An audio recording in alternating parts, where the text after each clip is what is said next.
John Mayer is known today as one of the most celebrated guitarists and songwriters of his generation, but his journey to stardom took an unconventional path through one of the best musical institutions in the country. While many know Mayer for his Grammy-winning music and soulful guitar playing, not as many are familiar with his time at Berklee College of Music, and how dropping out played a pivotal role in shaping his career as we know it today.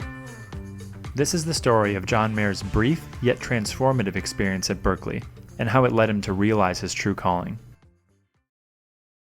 After a high school life of not being fully engaged in school, rather being fully engaged in music, John Mayer graduated from Fairfield High School in 1995.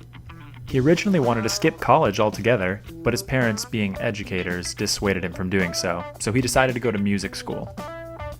He then enrolled at the reputable Berklee College of Music in Boston, Massachusetts at the age of 19 in 1997. He never thought about going to Berklee to become a songwriter. He wanted to become the best guitar player he could be. According to John himself, that was his mindset heading into the first semester. When starting out at Berklee, he immediately faced an identity confrontation after seeing so many other great guitar players in the same place trying to do the same thing. He described some of the other guitar players he encountered at Berklee as being better than he was, which gave him an immediate sense of his trade. He spent his first semester in his Berklee classes, getting a formal, traditional guitar education from his instructors. When he wasn't in class, he spent time collaborating and recording with other students out of his dorm room and in the Berklee studios. He stated that he never really got into the curriculum, but rather got into the humanities study of it all, because he got to see what all these guitar players were gunning for. After his first semester at Berklee, he went home for Christmas break and really thought about what it is he wanted to do. He realized he didn't want to be an exercising guitar player. Instead, he wanted to be listenable and be creative. At that moment, Berklee was no longer part of his mission statement, as he put it.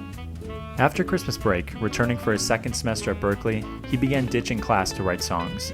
When doing this, he realized he didn't need the instruction anymore. He constantly thought, I get it. That's when he realized he was meant to be a songwriter and a mainstream artist. He knew he wanted to be a guitar player that other guitarists would come to his room, listen to him play, when all the other music in their head was driving them nuts. So he started writing songs in his second semester at Berklee and realized that songwriting was his true calling. He earlier made friends with another musician, Clay Cook, who these days is a member of Zac Brown Band, who is from Atlanta, and they decided to withdraw from the university together. And so they did. And he remembers the day he walked down the street in Boston, went to the office and withdrew, and they gave him a sheet of paper to confirm.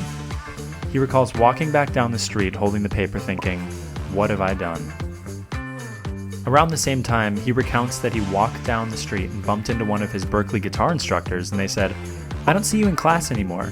And he replied with something like, yeah, I'm not going to class anymore lately, and he explained that he had withdrawn from the university.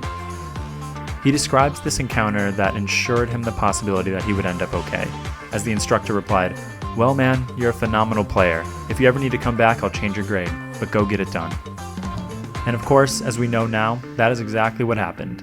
John Mayer and Clay Cook started a group together called Lo-Fi Masters, and they gigged their way around Atlanta until they eventually split, leaving John Mayer solo. And of course, the rest is history as he was discovered and eventually rose to stardom. Although John Mayer's time at Berklee was short-lived, it was essential in setting the stage for his success. The decision to leave wasn't a failure, but rather a turning point that allowed him to embrace his creative instincts and pursue songwriting full-time. Today, John Mayer credits Berklee not just for the technical skills he honed, but for providing the environment that sparked his artistic rebellion.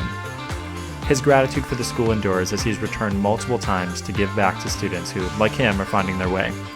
As we know, that leap of faith to drop out of one of the most prestigious music schools in the country turned into a storied career and launched one of the greatest guitarists of the 21st century.